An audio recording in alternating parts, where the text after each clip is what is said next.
ерекше болмақшы. Өйткені бізге қонақтар келіп отыр, иә балалар? Бүгін сабағымызды бастамас бұрын кәне бәріміз орнымызда.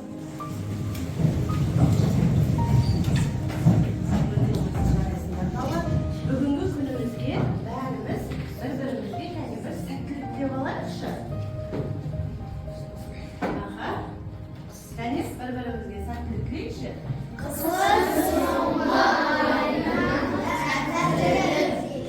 Bir-birimizге қыстың соңғы күнінде бүгінге сәттілік тілейміз. Өте жақсы жаңалықтар балалар отырамыз. Балалар, енді бүгін сабағымызды бастамас бұрын, қазір мен сендердің алдыңа тапсырма беремін. Осы тапсырманы барлығымыз топпен бірге орындаймыз. Кәне орында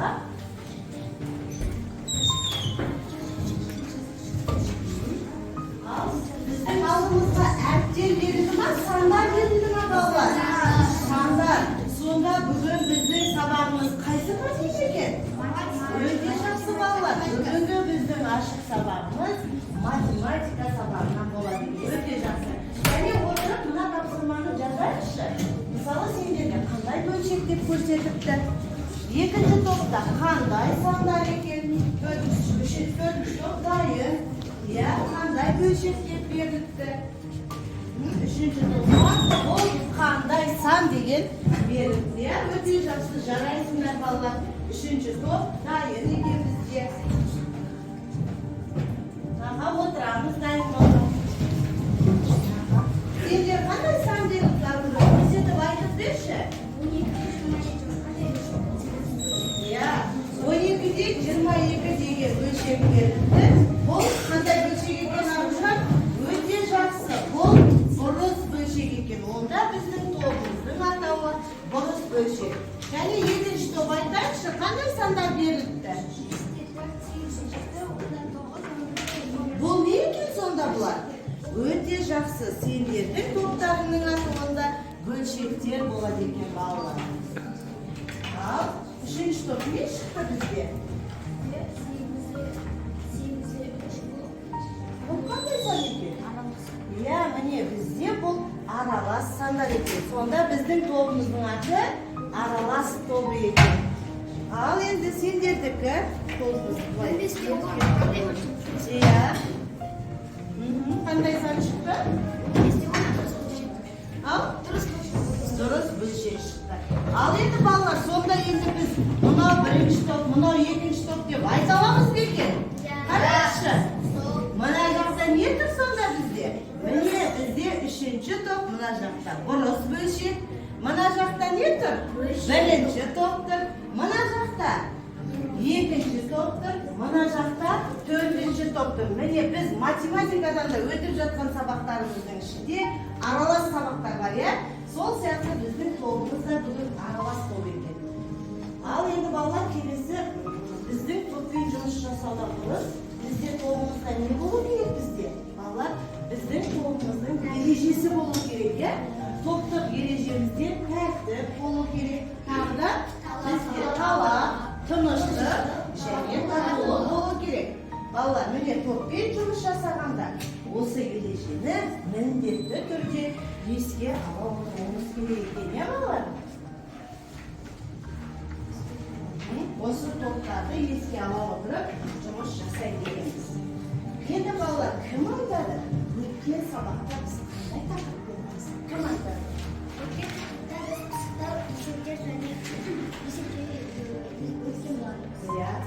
Өткен сабақта біз пысықтап оқып, үйге тапсырма берілді балалар. Кім айтады? Санжар? 127-ші беттегі 10-ші есептеге тапсырмаға берілді. Бәріміз орындадық па? Орындаған болсақ, онда дәптерімізді ашайық. Дәптерімізді ашамыз. Мен бірінші топтан бір оқушыдан сабақты сұраймын. Қалған оқушылар дәптерімізді аша отырып, үй тапсырмамызды дұрыс немесе бұрыстығын тексереміз. Аружан айта қойшы, үй тапсырмада не істеуіміз керек еді? Үй тапсырмада қанша сатылмаған табуымыз керек. Не сатылмаған табуымыз керек? Ненің сатылмаған? Қауынның сатылмаған. Өте жақсы, қауынның сатылмаған қауындарды табуымыз керек. Бірінші амал қалай шықты, кім айтады? Қалғандар тексеріп отырамыз дәптерімізден. Кәусар? Nening meni 18? Bölündüğünün öte жақсы. Екінші амал Асылжан.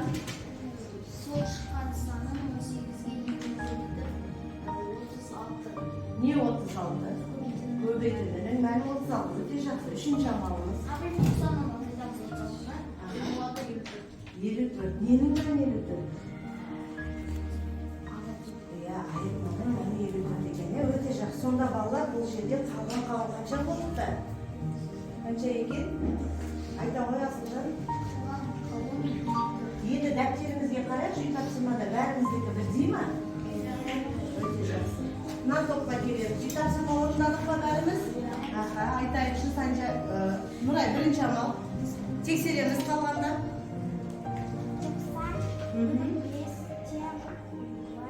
Бөліндінің мәні қанша екен? Қанша болды бөліндің мәні? Көмек берейікші. Bölündüğünün мәні 18. Сонда үй тапсырма орындамадық па Нұрай? Тұр ғой біне.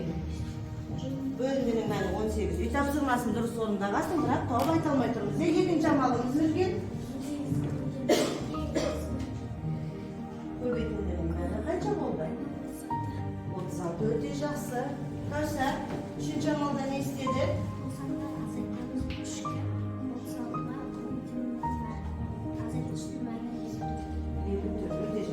Бәрімізді осылай ма? Өте жақсы, жарайсыңдар. Енді келесі тобымызға келейік, е? Аралас тобынан. Үй тапсырма орындадық па барлығымыз? Бірінші амалымызда. Өте жақсы, бағлар. 18'de көбейттім, 2 көбейттімнің мәні 36. Өте жақсы. 90 азайтылған 36, айырманың мәні 2. Бәрімізді осылай ма? Өте жақсы.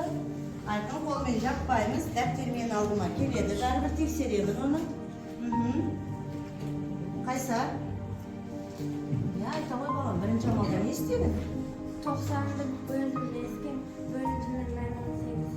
Мысалы? 18'de көбейттім, 2 көбейттімнің мәні 36. Өте жақсы. Іңкәр орындадық па үй тапсырмасын? Үшінші амалымызда қалай болды?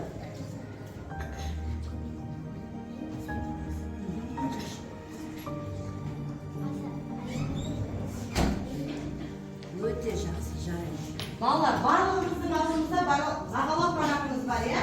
Бағалау парағымыздың бірінші тапсырмасы, үй тапсырмасына барлығымыз 2 балымызды қойып шығамыз. Бірінші тапсырманың жағына 2 балды қойып қоямыз.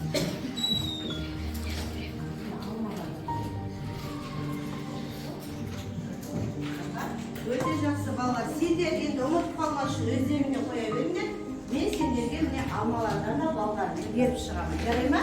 Барлығымыз үй тапсырмасын орындаппыз. Барлық топқа 2 балдарды.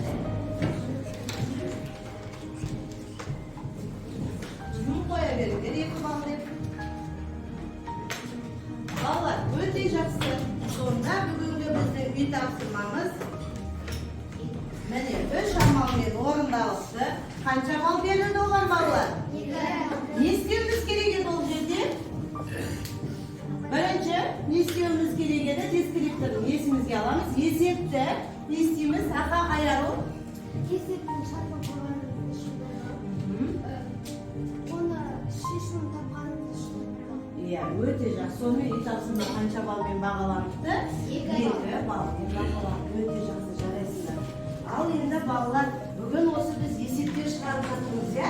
Топтарымызды қарасақ, топтарымыздың аты да неше түрлі болып тұр, иә? Дұрыс деп тұрмыз. Бұл тапсырмалардың бәрі не үшін деп ойлаймыз? Кім айтады? Не үшін беріліп тұр? Неге бұрыс бөлшек? Неге дұрыс бөлшек? Тақырыбымыз қандай болмақ? Ақтірек? Айтайықшы, қандай тақырып өтеміз? Не үшін осылардың бәрін жасап жатырмыз? Тағы да. Қуаныш. Не үшін? Нұрислам. Біз бүгінгі сабақта қорытындылау тақырыбын өтеміз. Өте жақсы, жарайсыңдар балалар. Бүгінгі біздің өтетін сабағымыз қорытындылау сабағы екен. Олай болса балалар, оқулығымызды аламыз. Оқулығымыздағы 126 28. betni açamiz. 119. sabaqqa qaraymiz. 119. sabaqqa qarasak, qo'rqindilav ekan. Neni qo'rqinlaymiz bolalar? Al. Ya, bilimimizni o'tgan taqdirlardan qaytalab esimizga tushiradi ekanmiz. O'ta yaxshi. Al, bugungi bizning maqsadimiz ne deb o'ylaysizlar sonda? Ne deb o'ylaymiz bugungi maqsadimiz? Aya, Böcekler turalı aradan bilimde korkutulmayız. böcekler turali algan bilimimizda qo'rqinlaydi ekanmiz. Sonda bolalar, bugungi bizning o'tadigan sababimiz qo'rqinlav. Maqsadimiz bütünning bölümünü tabuğa berilgan eseplerdi taldaymiz, çıgaramız және oğan kelesi kurastıramiz. Bölümleri birday bölşeklerdi, örneklerdi salыстыруды өтеміз бүгін. Ya biz onun bärini ötüp bolganбыз, бірақ ne isteymiz? Qaytalap, qorqunlap çıgamыз, ya balalar. Олар болса мен сендерге қазір жеке жұмысқа тапсырма берейін. Жеке алдымызға қойылған тапсырманы орындап шығайықшы кәне. Қандай тапсырма беріліпті, не беріліпті, бізге дескрипторы астында тұр. Мен қазір түсіндіріп өтемін.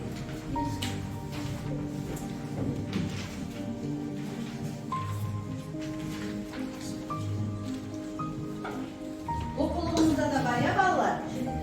Не істеуіміз керек екен? Кім айтады? Бірінші тапсырмамызда. Не істейді екенбіз? Жеке жұмыста. Іңкәр айта қойшы қызым.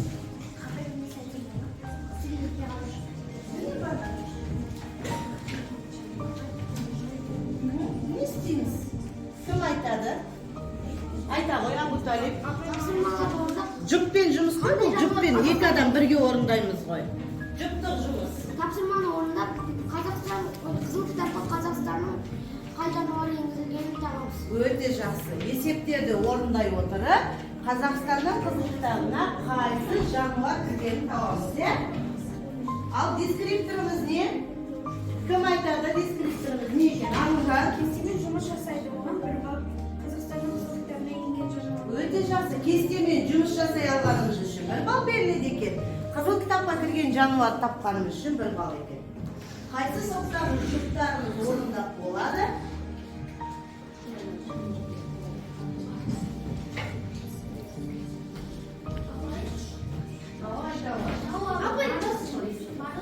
Iya, öyle жақсы.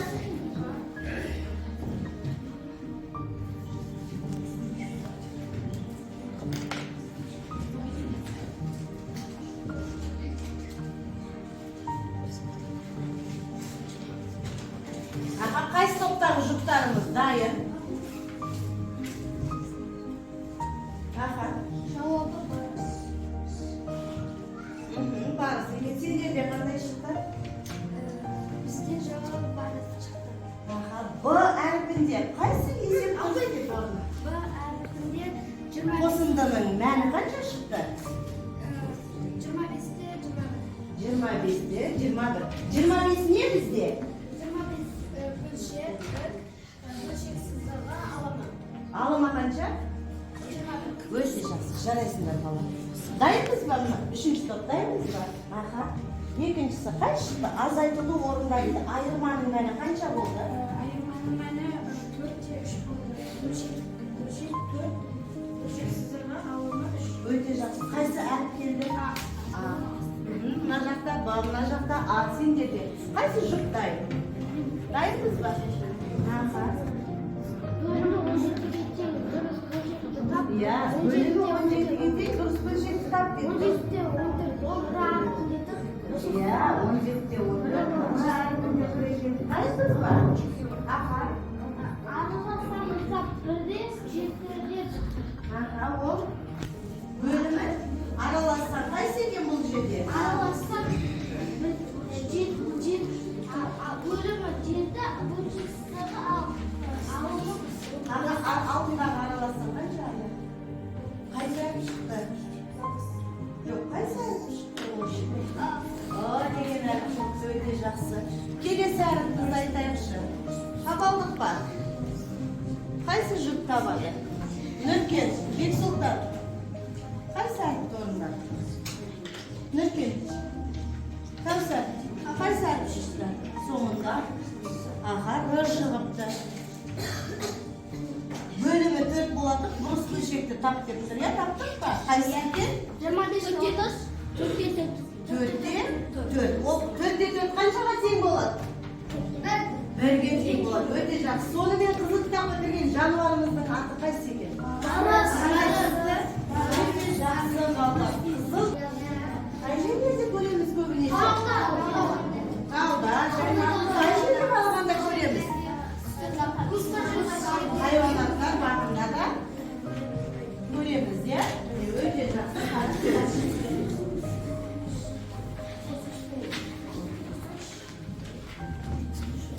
Ал балалар, өте жақсы. Екінші тапсырманы орындап болса, бізде қанша балл еді жинайтынымыз? 2 балл еді, алдымыздағы бағалау парағына 2 баллымыздан қойып шығамыз. Иә? Бағалау парағымызға қойып шығамыз. Мына жерден әрқайсысын. Болдық па балалар? Енді болса, барлығымыз келесі тапсырмаға назар аударамыз. Келесі тапсырмамыз есептер шығарамыз. Сол есептерге кері есеп құрастырамыз. Мен сендерге қазір тапсырма беремін. Берген тапсырмада кері есеп құрастырып шығамыз. Қазір оны түсіндіріп беремін, иә, тағы да. Оқулығымыздағы екінші тапсырмаға қарасақ, Меруерт өте жақсы есепті шығар және кері есеп шығар. Келеді бізде есепке. Кім оқиды? Кім оқып береді? Санжар. Тыңдаймыз.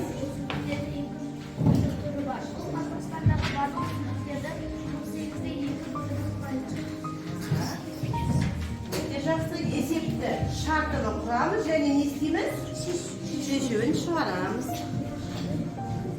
Қазақстанда далалық жағдайда бекітілген өсімдіктердің 250 түрі бар. Бұл Қазақстандағы барлық өсімдіктерден 48-2 бөлігін құрайды. Қазақстанда барлық қанша өсімдік түрі бар? Аха, өте жақсы жарайсың.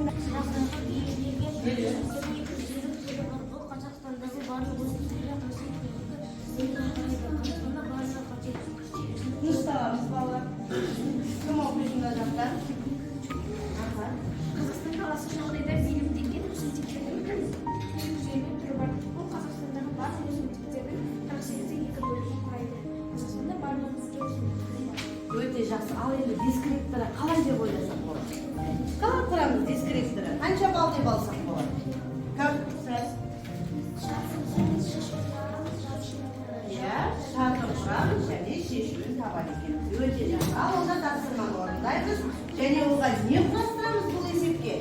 Кері есеп. Өте жақсы. Жарайсыңдар балалар.